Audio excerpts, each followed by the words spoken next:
All right, let Day 9 and KLRs take it away.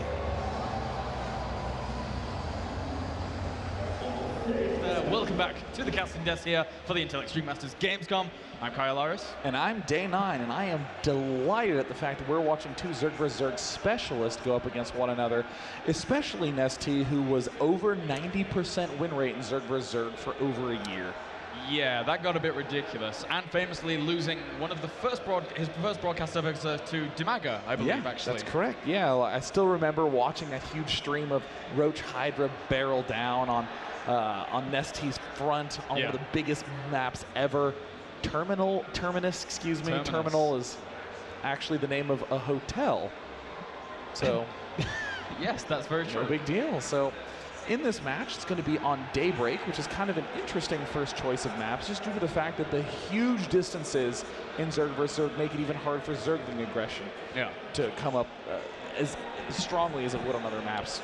Now, I don't know if you know this, Day 9, but my favorite matchup right now is actually Zerg vs. Zerg. What? I didn't think I'd be saying that a few months ago. I didn't think you'd be saying that in a cast ever, really? Yeah, and it's so strange that this actually happened. It all happened back... There was a day? Literally, there was a day that it just clicked for me. It was WCS Brazil Nationals, and it wasn't the highest level of Zerg versus Zerg. Brazil doesn't have, the wealth of talent that, say, Sweden does or Germany does or anything like that. But for some reason, all of a sudden, when I was watching games between the likes of Nax, for example, a player over in Brazil, I don't know what happened, it just clicked. And all of a sudden, I just really, really enjoy watching the matchup. It doesn't always have to be Roach, Infestor, mid-game. There's so many little things that can occur in this matchup. Oh, absolutely. I mean, the range 5 Queen opened up the opportunity to avoid the Roach as an early defensive linchpin. It allowed you to go for Mutalisks, Infestors in the mid game. NesTea, though, given all his experience in Zerg vs. Zerg and what we've seen of him, very much so a Roach-centric player, as is viOLet. What I'm most curious to see is how they go about doing that. Often you'll see players like viOLet favoring a big Ling opening, and getting up a lot of extra hatcheries early on, and then having a more powerful mid-game. NesTea has a lot of really interesting fast 2-base Roach timing attacks, where he relies on having faster Roach speed. Yeah, I think that of all the Zerg players that come out of Korea, one of them that really does have their style across all 3 matchups really translate very, very well to Zerg versus Zerg. It is viOLet. Oh, yeah. Yes. He loves to mix it up and get really aggressive and really micro-intensive. And really counter-attacking and stuff. Exactly. And Zerg versus Zerg is all about that. Yeah. So viOLet is a very, very strong one to watch here in Zerg versus Zerg. So we have the most stable, the most winningest Zerg player ever, NesTea, going up against the super aggro counter-attacking player, viOLet. Now. Map is going to be on Daybreak, down in the bottom left corner. In the bottom left corner. Camera's still on me. In the bottom left corner. I can't wait. I can't wait for you to see the bottom left corner, everyone. Wow. In the bottom left corner, spawning as the blue Zerg. It is IEM's NesTea. I don't know if I can outdo that. And spawning up to the top right-hand corner, formerly a member of Empire, now personal sponsorship by Azubu. Give it up for Azubu viOLet.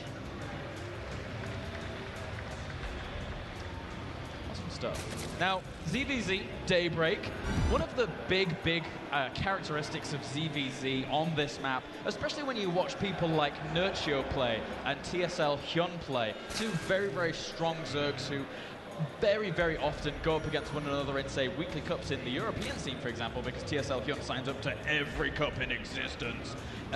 They are constantly trying to take and deny the 3rd bases of their opponent on this map. For Lings with speed, it can be very, very easy to dart in and out, and because you have so much vision on the map with Overlords, then it really does grant you the presence of mind to be able to do that kind of thing. Yeah, I'm actually, considering the whole denial of 3rd theme in this matchup, I'm a little surprised to actually see both players going for spawning pool first, as these are 2 players who I've seen do a lot of hatch first. And given the fact that viOLet actually hasn't even gotten gas, I'm even more blown away.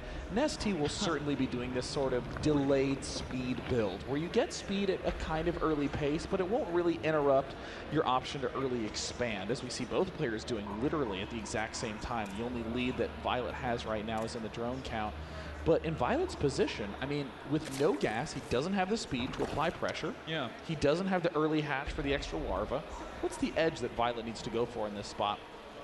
I think really it's more the defensive posture, the potential walling off at the front of his natural, say with like defensive evolution chambers along with spine crawlers as well, because NesTea is going to have that little window where he has speed whilst his opponent does not.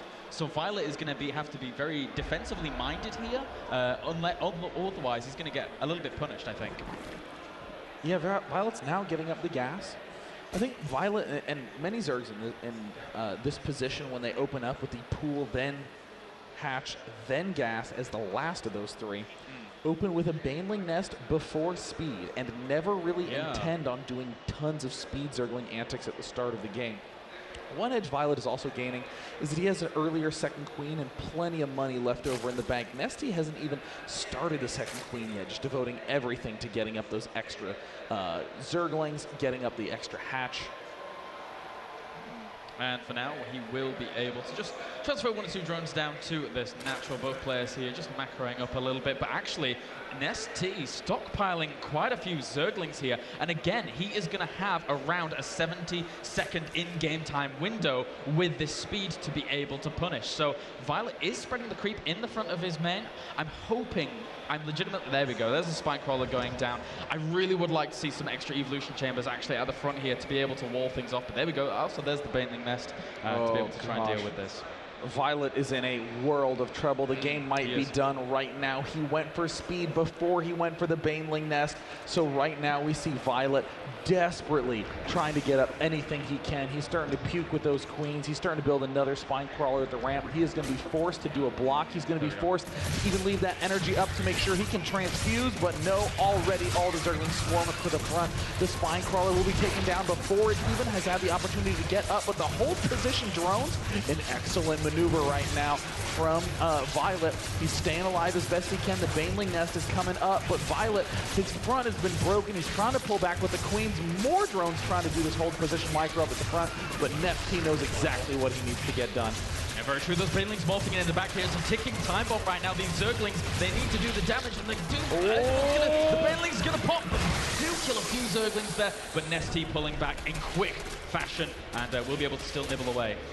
Gosh, I cannot believe NesTea's timing. He saw those Banelings morphing at the top of the ramp and knew exactly when it was time to pull back.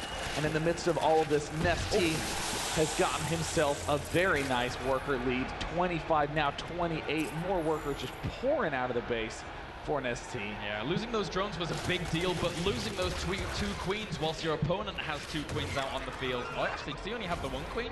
He only has 1 queen out right now. That's interesting. But yeah, he has the queen lead, and thus he will have the lava lead going into these later stages of the early game. So for now, viOLet going to have to fall back here with the Zerglings and try and recuperate his losses here. But this is the risk you run, Sean, when you don't have that gas geyser initially. Yeah, I mean, again, you can go Baneling, then speed, and just be slow on the offensive. But if you get that speed first like viOLet did, you're in a punished spot. Now the question is, what do both players do? NesTea can do the very clear, straightforward choice of taking the early 3rd base. An excellent way to exploit the situation. But NesTea's doing a little bit more of the standard older school style, a little bit more of his alley, getting the Roach Warren up very early. With this Evo Chamber, he can start a very fast +1 attack upgrade, has a timing push, or can just go for layer.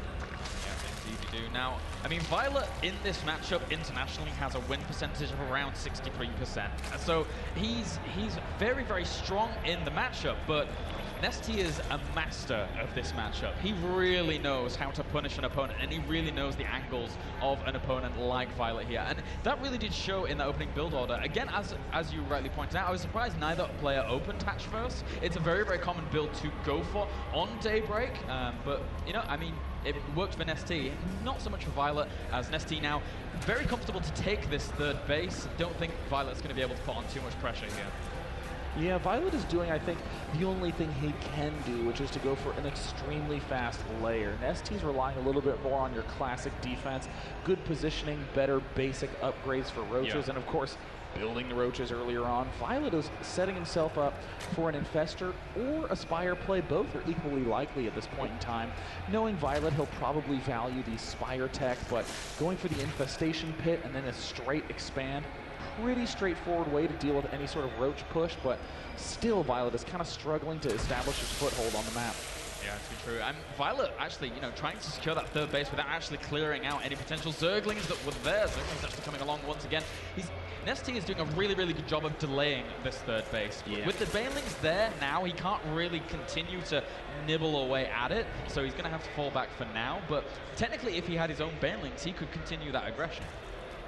Yeah, I kind of would like to see a little bit more of the pressuring from NesTea. He's continuing to pull back, but he has just such good Overlord spotting, just has that entire map locked down. We do see the Roach speed, and we do see the Infestation Pit coming out of viOLet. So this is going to be another standard way to play from behind. You just take all your geysers really quickly, accept that you're going to be behind on minerals, and hope that your fungals are enough to pull you into the lead.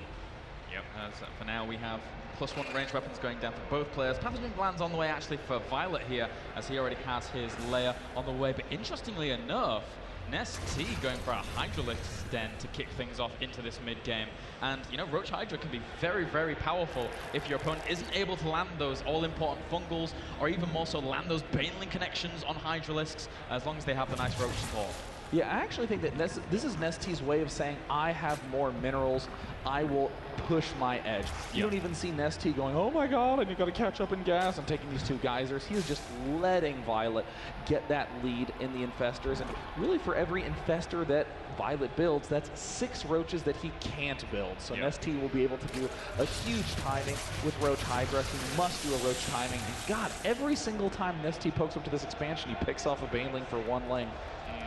That is really, really nice there by NesTea. Just the control of that. It's a very, very small aspect, but every single unit really does count at this level of play. I mean, especially the Banelings. Those Banelings are at the very least mental comfort. You go, oh, okay, I can't lose to a Zergling counterattack. I have my Banelings there. But as those numbers dwindle, you start to realize, oh god, I'm dancing on Razor's edge. For now, we do have the Burrow on the way here for viOLet. Groove Spine's actually already going down here for NesTea, as well as that +2 weapons. So, I mean, he just established himself such an early lead, and from there, he's never really dropped it, because viOLet just hasn't put any pressure on. It's been very difficult for viOLet to put any pressure on. He's had to try and catch up in drones because of how many he lost. He lost 9 early on, which is much bigger than losing 9 later on in the game. And for now, he does want to get a bit aggressive, but not going to be able to do much at this point. Oh, there's the Hydralisk reveal. Yeah. NesTea's coordinating everything to do a +2 timing push. Look at this. Building non-stop Hydras right now. He's going to have around 16, and then he's going to begin the push when +2's done and just rally forth with roaches. In viOLet's position, you have to overbuild the Infestors. It is your only edge, but then you're going to be way behind in roaches. Here's the +2 timing push from NesTea. So potent. Can be, as that +2 finishing up in just a second for that. viOLet does spot it with some changelings, as well as that lovely place Overlord as well here, though. So NesTea not going by secretly about this by any means, even bringing the Queens along for some potential transfuses. And he's maxed out right now to the viOLet's 148 supply. It's going to be very, very difficult for viOLet to hold. He just needs key fungal growth, and most importantly, key fungal growth chains here. And it looks like the spread steps out, and then a decent fungal goes down, and it looks like the blanketing of fungals has begun, but he needs to begin throwing down some infested Terrans after these front line of roaches start to be really dwindled down. After some amazing fungals, viOLet is still kind of barely clinging on. 13 more roaches are in production, but NesTea continues to break down the front. There's hardly any basic units for viOLet. He spent everything on these infestors, and with one last fungal, no, it looks like NesTea has been able to break through the front lines. Yeah, these infestors, no more energy here, so much DPS coming out, but all these units are so low on health, and he will be able to force it back for now, thanks to the way in which he's going to be able to reinforce there, as it is a shorter distance than NesTea, but right now, NesTea coming in with so many roaches to be able to just constantly batter down this bastion of viOLet here, not going to be able to really hold for much longer if this continues on. 174 supply against 102 viOLet against the Roach. The seemingly unusual, outdated Roach Hydra timing is actually the perfect answer, and NesTea earns a win in game number 1. I mean, I just can't emphasize enough how difficult it is to know of this timing, how difficult it is to sense the position you're in, but NesTea, a master of Zerg vs. Zerg, cleanly executes the win. Very, very strong indeed. And again, you know, there's always that tension in early game ZVZ where you can't necessarily get too much scout, especially if you don't have speed, to be able to spot if your opponent is...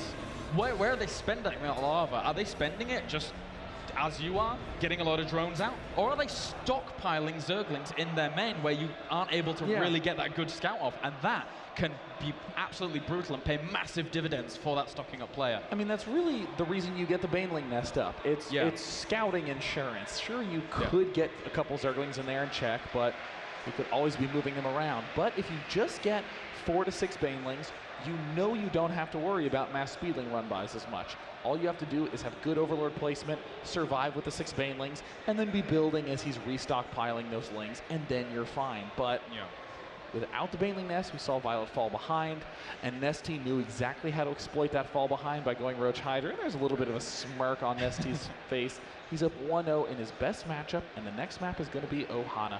And it's actually a good point that you make with the, you know, just 4 or 5 Banelings to be able to defend that, because actually, whilst it was very, very clever of NesTea to be able to accumulate that many Zerglings and go for it, it's another one of those tactics that if it works, it looks fantastic.